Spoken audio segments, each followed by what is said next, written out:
Yeah, let's talk about that. What would you say to a person who's really skeptical and says that Matthew didn't write Matthew, Mark didn't write Mark, Luke didn't write Luke, and John didn't write John? They were actually created 50, 100 years later, maybe longer, 200 years later, by people who just put those names on it.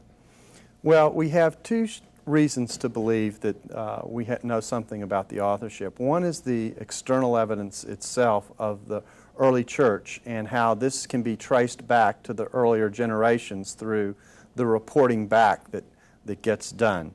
And this external evidence is consistent in relationship to authorship. In other words, you don't have a book up for grabs, one guy saying, well, Matthew wrote it, no, it was Mark, no, Thomas really wrote that gospel, no, it was James. You don't have any of that going on. There's a consistency in that testimony, and that's important.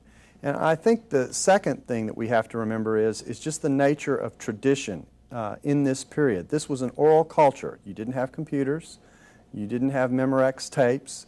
You didn't have even the printing press. People communicated orally, and that's how they passed things on. And the Jews were particularly skilled at passing on oral tradition carefully about events, about sayings, about authorship. So these two things come together to suggest and make a case for the fact that Matthew is responsible for his gospel, or at least substantially responsible for it. The same's true with John.